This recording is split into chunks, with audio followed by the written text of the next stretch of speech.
한동훈 무너뜨린 건 친한계다라는 지적들이 나오고 있습니다. 장동혁 의원부터 진종호 의원까지 이 두 사람이 최고위원회에서 사퇴를 하면서 한동훈 체제가 무너지게 된 결정적인 계기가 됐는데요. 지난 14일 탄핵안 가결 직후 의총장 상황을 저희가 좀 보여드리도록 하겠습니다. 자, 화면 보겠습니다. 자, 이미자 의원이 이렇게 얘기했다고 합니다. 당대표가 왜 당론을 따르지 않느냐. 한동훈 대표, 제가 투표했습니까? 자, 권영진 의원도 당대표가 계엄도 못 막느냐. 한동훈 대표, 제가 비상계엄했습니까? 이렇게 얘기했다. 그 직후에 의원들의 목소리가 굉장히 커졌고 거칠어졌고 심지어 일부 의원들 물병도 투척했다라는 어떤 증언까지 지금 나오고 있습니다. 정말 의총장이 비공개 의총장이 아수라장이 된 건데요. 의총 종료 후에 친한계까지 등을 돌렸다는 어떤 보도들이 나오면서 이건 한 대표로서는 꼭 되짚어봐야 될 부분이 아닐까. 앞으로도 정치를 할 거라면 이 부분에 대해서는 꼭 생각해봐야 되지 않을까라는 생각이 드는데요. 구자능 변호사님 어떻게 좀 보셨습니까? 그러니까 의원들이 주장하는 거는 이제 지금 감정의 영역이거든요. 그리고 이제 한 대표는 논리의 영역인데 그 두 가지가 충돌할 때 사실 사람은 감정의 동물이라서 감정이 먼저 지나가고 나서 사태에 대해서 차분차분 따져볼 수 있는 상황이 오니까 두 개가 물과 기름처럼 섞일 수가 없는 상황이었다. 이제 이런 생각이 들고 그리고 친한계라고 불리는 분들도 한동훈 대표가 정치 경력이 길지 않기 때문에 오랜 역경을 뭐 같이 헤쳐나오면서 연을 맺었다 이런 관계라기보다는 권력 구조가 이렇게 넘어가는 것을 미리 좀 그쪽으로 이제 포지셔닝을 하는 그런 개념으로 이제 분석하는 분들이 많았거든요.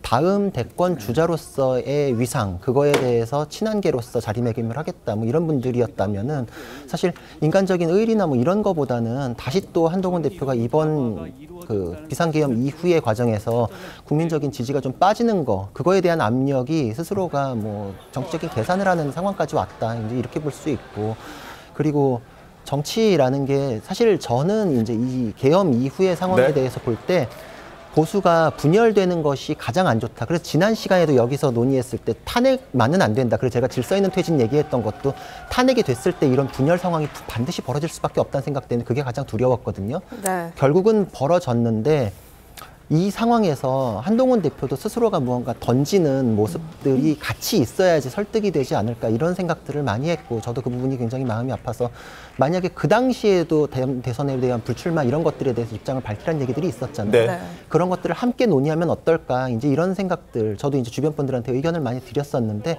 그때는 또 그렇더라고요. 다음 대선에 대해서 가능성이 없다라고 생각하면 오히려 주변의 새가 더 떠날 수 있기 때문에 한동훈 대표는 양쪽으로 어떤 거를 딱 이렇게 결론을 내기가 어려웠을 것이다. 오히려 친한계가 지금 이렇게 뭐 그 발언 때문에 등을 돌렸네라는 건 뭐 어떤 뭐 호사가들의 그런 해석일 수도 있는데 한동훈 대표가 미리 그거에 대해서 아우르는 결단을 미리 내렸다면 오히려 그걸로 인해서 붕괴됐을 가능성도 있기 때문에 참 어려운 자리였다 이런 생각을 합니다. 김병우 의원님, 그러니까 뭐 같은 당은 아니지만서도 지금 탄핵 국면에서 어떤 표결하는 과정 그리고 계엄을 막아내는 과정에서 의원들의 지적이 나왔는데 계엄 제가 했습니까? 투표 제가 했습니까? 라고 하는 발언에 대해서 당대표로서 저런 발언을 했다는 부분에 있어서는 어떻게 좀 보셨습니까? 저는 충분히 할 수 있는 얘기인가 아닌가 싶습니다. 왜냐하면 본인은 반헌법적인 비상계엄이 발동되고 나서 이건 위헌이다 라고 이미 아마 가장 먼저 발표를 한 것 같아요. 네. 네. 그럴 정도로 나름대로 이 부분에서는 소신이 있었다고 생각하고요. 네. 그리고 사실 비상계엄과 계엄군의 출동에 참사를 막을 수 있었던 것은 국회에서 비상계엄 해제를 결의한 겁니다. 네. 사실 우리 야권의 의원만으로 부족하거든요. 소위 친한계라고 하는 의원들이 국회에 들어와서 비상계엄 해제에 동의해 준 거는 저는 다른 당의 대표고 그렇지만 역사적으로 평가받을 큰 의미가 있다. 만일에 그때 비상계엄 해제가 통과가 안 됐을 때 어떻게 됐을까요? 국회는 계엄군에 점령당하고 선관위도 마찬가지고요. 국민들의 기본권은 다 침탈 중이고 아마 이 방송도 지금 계엄군의 검열하에 방송이 나갔을 겁니다. 실제로 그런 거 아니겠어요? 네. 그러면 비상계엄 해제를 의결을 했을 때에 각 정치권에서 어떤 역할을 했느냐는 역사적으로 저는 분명히 기록이 될 것이고 그 기록 속에서 한동훈 대표의 역할은 나름대로 존중을 받아야 된다고 생각을 하고 있습니다. 알겠습니다. 저는 이게 국민의 시각과 정파와 진영의 시각이 너무 다른 것 같아요. 국민들은 지금 전부 다 이 비상계엄과 그다음에 계엄군에 대해서 엄청난 분노를 갖고 있고 수백만 명이 거리로 나와서 특히 2030 젊은이들이 응원봉을 갖고 대한민국의 민주주의 수호를 외치고 있지 않습니까? 그런데 보수의 괴멸, 보수의 배신자 이런 얘기가 나오면 과연 무엇이 보수인가? 정말 국민들이 방송을 들으면서 저는 좀 헷갈릴 것 같아요. 헌법을 알겠습니다. 지키자고 하는 거, 네. 그리고 그리고 법률을 지키자고 하는 거, 그게야말로 진정한 보수가 아닌가요?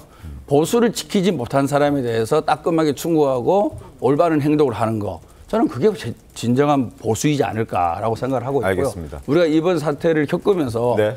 정말 우리 사회의 미래와 헌정질서 수호라는 가치와 개념에 대해서 재정립할 수 있는 좋은 좀 계기가 됐으면 좋겠다 그런 생각을 하고 있습니다. 네. 네, 이렇게 한동훈 대표에 대한 평가는 야당에서 오히려 이제 더 그러니까요. 평가를 네, 해주는 지금 분위기고요. 여당 민주당이 내에서 어떻게 생각하는지 여실히 들을 수 있는 시간이었습니다. 네, 여당 내에서는 오히려 자중질환의 매개가 이제 한동훈 대표의 오락가락했던 이른바 탄핵 정국 속에서 오락가락했던 행보다 이런 지적도 지금 나오고 있는 상황입니다. 네. 친윤계에서는 한동훈 대표를 향해서 이런 이야기까지 나오는데요. 저희가 좀 보여드릴게요. 친윤 한동훈 사퇴 공세입니다. 한동훈 등장은 불행의 시작이다. 나경원 국민의힘 의원이 얘기했고요. 또 권영진 국민의힘 의원 탄핵 앞장선 한동훈 당대표로서 자격이 없다. 또 이상휘 의원은 범죄자에게 희열을 안긴 이기주의자와 함께 할 수 없다. 이런 질책까지 했습니다. 여기서 네. 범죄자라 함은 이제 민주당 이재명 대표를 얘기하는 것인데 여당에서 이제 이재명 대표에 대한 공세까지 더해서 이 대표에게 이른바 대선 활로로 열어준 한동훈 대표 가만두면 안 된다. 이런 취지의 공세까지도 강도 높게 하고 있는 상황입니다. 다소 수위가 세게 느껴지는데 장현주 변호사님 네. 어떻게 보십니까? 그렇죠. 뭐 한동훈 대표에 대해서 이제 탄핵이 가결된 마당이기 때문에 뭐 정치적인 질타나 비난이 올 수 있겠다라는 부분은 뭐 예상 가능한 범주인 것 같습니다. 그런데 그 공세가 사실은 좀 도를 넘어서는 것 같다라는 생각이 들거든요. 뭐 등장부터 불행의 시작이었다라고 하기에는 한동훈 대표가 사실상 정치 무대에 공식적으로 데뷔한 게 작년 12월 뭐 연말 즈음이었습니다. 기억하시겠지만 당시에 김기현 당대표가 퇴진을 하게 되고 사퇴를 하고 당시에 비대위원장으로 한동훈 대표가 오게 됐었거든요. 당시 분위기, 당시 국민의힘의 보수 진영에서의 분위기 생각해 본다라고 한다면 한동훈 비대위원장에게 거는 기대가 상당했었고 사실상 뭐 국민적으로도 많은 관심을 받고 있었기 때문에 보수 진영에서 굉장히 환영하는 분위기였던 것 다들 기억하시거든요. 네. 그런데 1년도 채 되지 않아서 사실 뭐 등장부터 불행이었다라는 이제 비판이 나오는 것에 대해서는 또 국민들 보시기에도 국민의힘이라는 이 여권에 대해서 어떻게 생각하실지 이제 좀 더 살펴봐야 될 것 같습니다. 정치적인 부분, 뭐 책임질 부분들은 당연히 대표로서 책임을 져야겠지만 이 부분에 대해서도 국민의힘에서도 사실 어떤 친한 친윤계 이런 계파 간의 주도권 이런 것만 생각하지 말고 국민들이 지금 다 이 장면을 다 목도하신다라는 점도 고려를 해서 비판이나 평가가 나와야 될 것 같습니다. 알겠습니다.